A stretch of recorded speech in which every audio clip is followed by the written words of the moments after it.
So, this book so far, boy howdy, it is quite intense and exhilarating, a little eerie, to be quite honest. Like, when I'm reading it, I feel like the world is ending, and that really sucks. Anyways, so here we are. You know, it's funny, every time I decide I'm going to start reading, I'm like, I really need to sip on some tea first. Hold on. Now I'm going to choke. I'm going to choke on my tea. 8:31 a.m. Mountain Daylight Time, Blue Dome Mountain, Idaho. See, I can barely talk. The steady buzzing of the telephone on the table beside his bed brought the man from a dreamless sleep. Go away, he thought. Leave me alone. But the buzzing continued, and finally, he slowly turned over, switching on the lamp and squinting into the light. Picked up the receiver. "Macklin," he said, his voice slurred and sleepy. Colonel, sir?" It was Sergeant Shore. "I've got some people in orientation waiting to meet you, sir." Colonel James Jimbo Macklin looked at the little green alarm clock next to the phone and saw he was more than 30 minutes late for the orientation and handshaking session. Damn it to hell, he thought. "I set the alarm for 6:30 sharp." "All right, Sergeant. Keep them there another 15 minutes. He hung up, and then he checked the back of... Meow.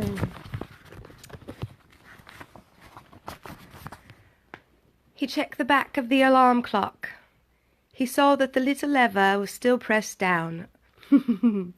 Either way, he'd never set the alarm, and he'd turned it off in his sleep. He sat on the edge of the bed, trying to summon the energy to get up, but his body felt sluggish and bloated. Years ago, he mused grimly, he never needed an alarm clock to wake up. He could have been snapped out of sleep by the sound of a footstep in wet grass, and he would have been alert as a wolf within seconds. Passing time, he thought, long gone. It's very hard to hold this book and read at the same time. Mostly because I'm trying to hide my fingernails because I need a manicure and I won't pay for one. Because I think fingernail polish is a bad investment, just so you know. He willed himself to stand up.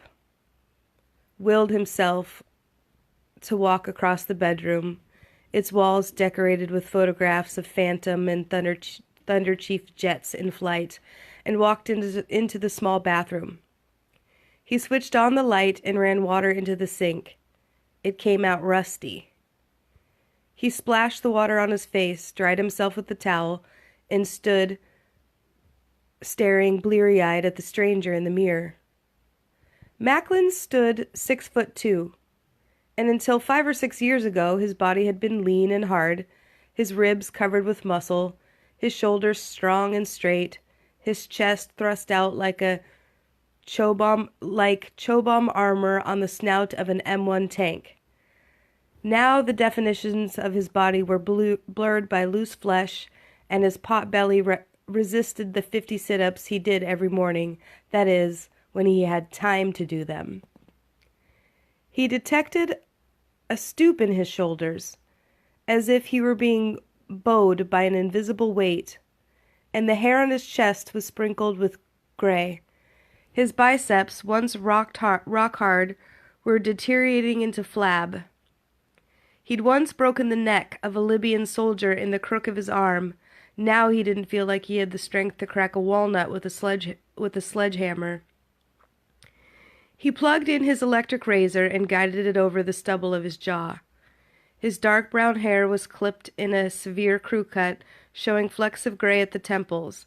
Beneath the square slab of his forehead, his eyes were a frosty blue and sunken in deep hollows of fatigue, like bits of ice floating on muddy water. As he shaved, Macklin thought that his face had come to resemble one of the hundreds of battlefield maps he had pored over long ago. The jutting cliff of his chin leading to the rugged ravine of his mouth, up to the highlands of his chiseled cheekbones, and the craggy rig of his nose, down into the swamps of his eyes, then an upward sweep into the brown forests of his thick eyebrows. And all the terrain marks were there as well, the pockmarked craters of the severe acne he'd had in adolescence, the small trench of scars zigzagging through his left eyebrow, compliments of a ricocheting bullet in Angola. Across his left shoulder blade was a deeper and longer scar carved by a knife in Iraq, and a reminder of the Viet Cong bullet puckered the skin over the right side of his rib cage.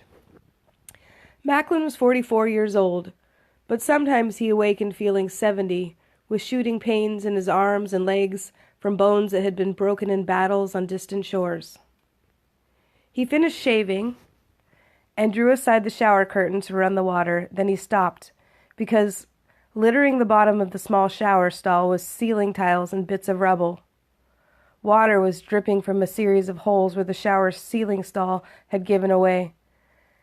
As he stared at the leaking water, realizing he was running late and could not take a shower, anger suddenly rose within him like molten iron in a blast furnace.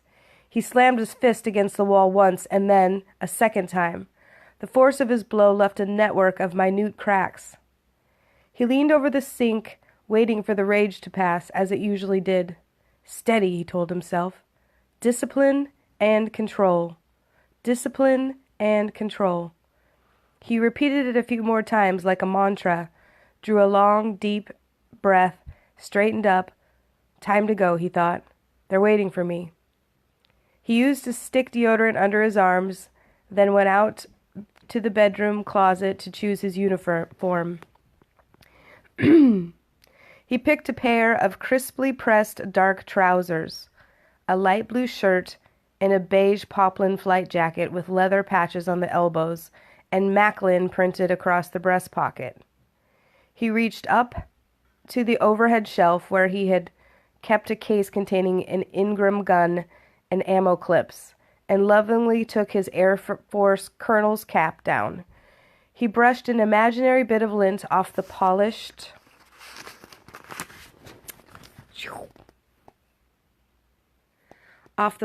brim and put the cap on his head.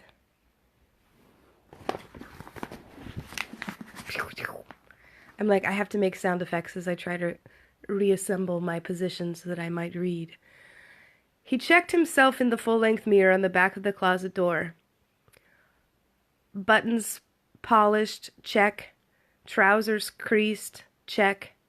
Shoes shining, check. He straightened his collar, and then he was ready to go.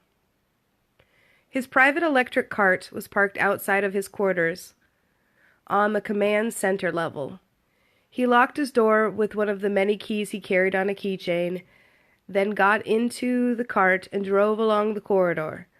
Behind him, past his own quarters, was the sealed metal door of the weapons and storage room and the emergency food and water supply.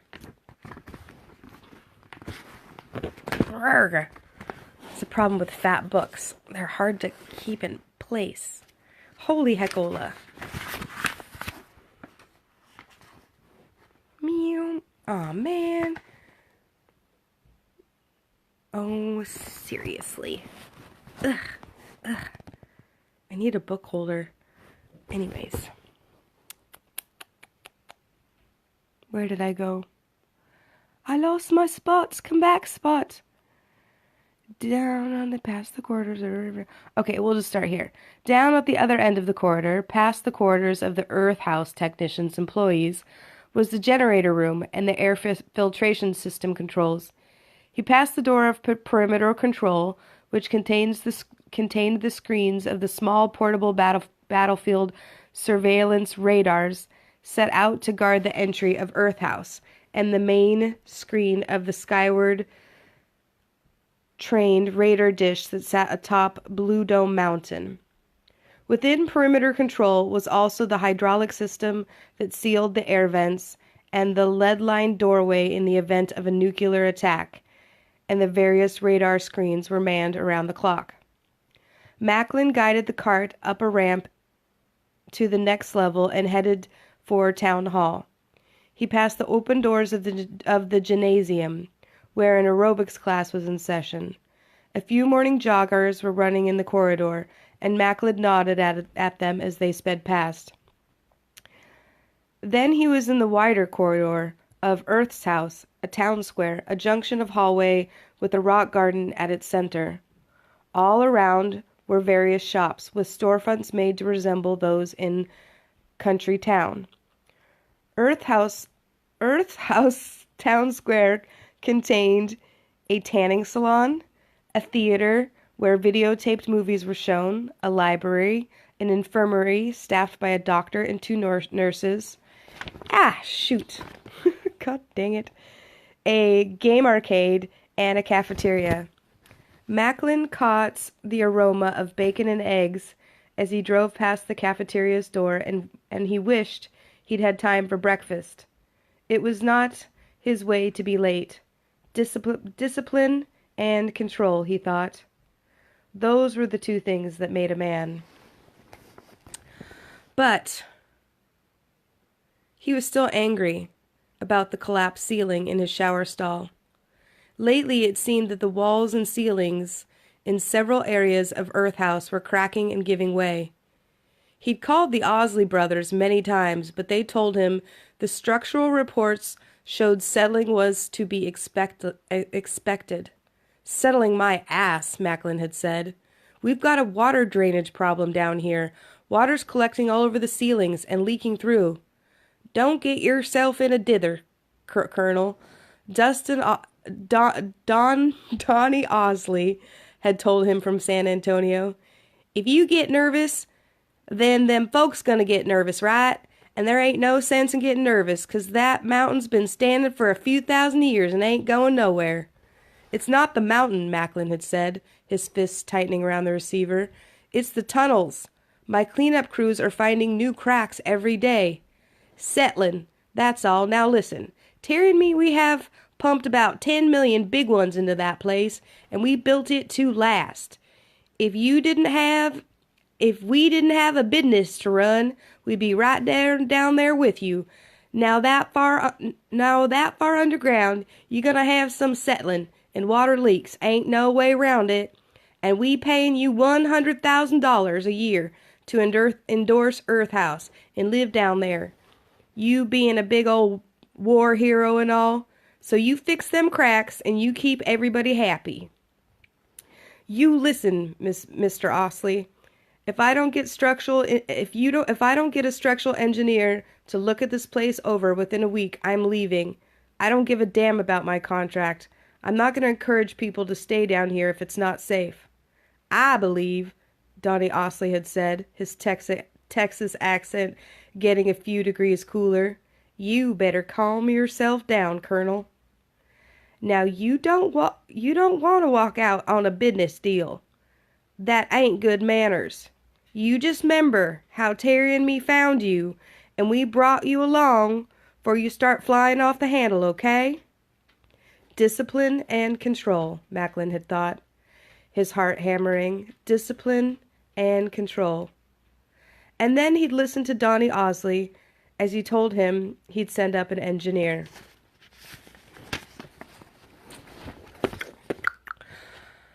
He'd send up an engineer within 2 weeks to go over Earth House with a fine-tooth comb. But meantime, you're head honcho. You got a problem? You fix it, right? And that's how it'd been a month ago. The structural engineer had never come. Colonel Macklin stopped his cart near a pair of double doors.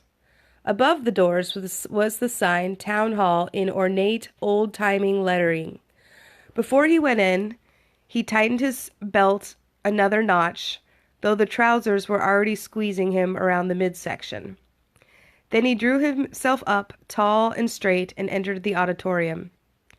About a dozen people sat in red vinyl seats that faced the podium, where Captain Warner was answering questions and pointing out features of Earth House on the wall map displayed behind him. Sergeant Shore, who stood ready to field the most difficult questions, saw the colonel enter and quickly stepped to the podium's microphone. "Excuse me, Captain," he said, interrupting an explanation about plumbing and the water filtration system. "Folks, I want to introduce you to someone who certainly needs no introduction. Colonel James Barnett Macklin." The colonel continued at a crisp pace along the center aisle as the audience applauded. He took his place behind the podium, framed by an American flag and the flag of Earth House, and looked out at the gallery. The applause went on, and a middle-aged man in a camouflage combat jacket rose to his feet, followed by his similarly dressed wife. Then all of them were standing and applauding, and Macklin let it continue for another 15 seconds before he thanked them and asked them to please be seated. Captain Teddy Bear Warner, a husky ex-Green Beret, who'd lost his eye to a grenade in the Sudan and now wore a black patch, took a seat behind the colonel, and Shore sat beside him. Macklin paused, gathering in his mind what he was going to say. He usually gave the same welcome speech to all the new arrivals at Earth House, told them how secure the place was, and how it would be the last American fortress when the Russians invaded. Afterwards, he took their questions, shook their hands, and signed a few autographs. That's what the Owsley boys paid him for. He looked into their eyes. They were the kind of people that were used to nice, clean beds, sweet-smelling bathrooms, and roast beef on Sunday afternoon. Drones, he thought. They lived to breed and eat and shit, and they thought they knew all about freedom and loyalty and courage, but they didn't know the first thing about those attributes. He cast his gaze over the faces and saw nothing but softness and weakness. These were the people who thought they'd sacrificed their wives and husbands, infants and childs, homes and all of their possessions as the price of keeping the Russian filth off our shores, but they would not, because their spirits were weak and their brains were corrupted by mental junk food. And here they were, like all the others, waiting for him to tell them that they were true patriots. He wanted to open his mouth and tell them to get the hell out of Earth House, that the place was structurally unsound, and that they were all weak-willed losers, that they ought to just go home and cower in their basements. Jesus Christ, he thought, what the hell am I doing here? Then a mental voice, like the sound of a cracking bullwhip, said, "Discipline and control. Shape up, mister." It was the voice of the shadow soldier. Macklin closed his eyes for a second. When he opened them, he was staring into the face of a bony, fragile-looking boy sitting in the second row between his father and his mother. A good strong wind would knock that kid to the ground, he decided, but he paused, examined the boy's pale gray eyes. He thought he recognized something in those eyes. Determination, cunning, willpower, that he remembered from pictures of himself at that age, when he was a fat, clumsy slob that his Air Force captain father had kicked in the ass at every opportunity. Of all of them sitting before me, he thought, that skitty kid might have a chance. The others were dog meat. He braced himself and started giving the orientation. The orientation speech, I should say, with so much enthusiasm, as if you were digging a latrine ditch. That doesn't sound like there's a lot of enthusiasm. As Colonel Macklin spoke, Roland's chronometer examined him with intent interest. The colonel was a lot heavier than the photographs of soldiers of fortune, and he looked sleepy and bored. Roland was disappointed. He'd expected a trim and hungry war hero, not a used car salesman dressed up in military duds. It was hard to believe that this was the same man who had shot down three MiGs over the Ton Ho Bridge to save a buddy's crippled plane, and then had ejected from a disenchanted aircraft. Rip-off, Roland decided. Colonel Macklin was a rip-off, and he was beginning to think Earth House might be the same kind of rip-off as well. That morning he'd awakened to find a dark water stain on his pillow. The ceiling was leaking from a crack 2 inches wide. There had been no hot water from the shower head, and the cold water was full of grit and rust. His mother had thrown a fit about not being able to get her hair clean, and his father had said he'd need to mention this problem to Sergeant Shore. Roland was fearful of setting up... He was fearful of setting up his computer because the air in his bedroom was so damp, and his first impression of Earth House was that it was a neato, medieval-type fortress that was wearing very thin. Of course, he'd brought books to read, Tombs of Machiavelli and a Napoleon. Rotate my device. I don't want to rotate my device. And Napoleon, a study of the medieval siege warfare. But he counted on programming some new dungeons from his King's Knight game, which was here. King's Knight was his own creation. 128,000 of his imaginary world shattered into feudal kingdoms at wartime with one another. Now it looked like he was going to have to read all the time. He watched Colonel Macklin. Macklin's eyes were lazy, and his face was fat. He looked like an old bull that had been put out to pasture because it couldn't get up anymore. But as Macklin's eyes met his and held for a couple of seconds before they slid away, Roland was reminded of a picture he'd seen of Joe Louis when he was a boxing champion. In this picture, Joe Louis looked flabby and tired, but he had one massive hand clasped around the frail white hand of a tourist, and Joe Louis's eyes were hard and dark, and somewhere far away, maybe back in the ring, remembered the feel of a blow slammed against another man's midsection almost to the backbone. Roland thought that same distant stare was in Colonel Macklin's eyes, and just as he knew Joe Louis could have smashed the bones in that tourist's hands with one quick squeeze, Roland sensed that the warrior within Colonel Macklin was not yet dead. As Macklin's address continued, the wall telephone beside the display map buzzed.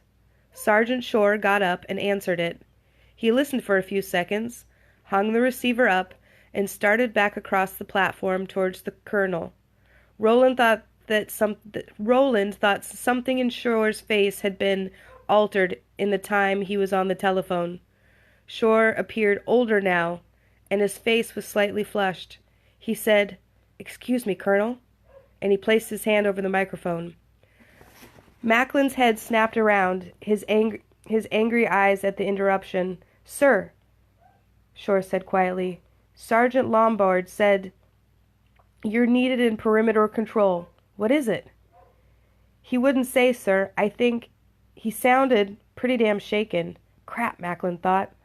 Lombard got shaken every time the radar picked up a flock of geese or an airliner passing overhead.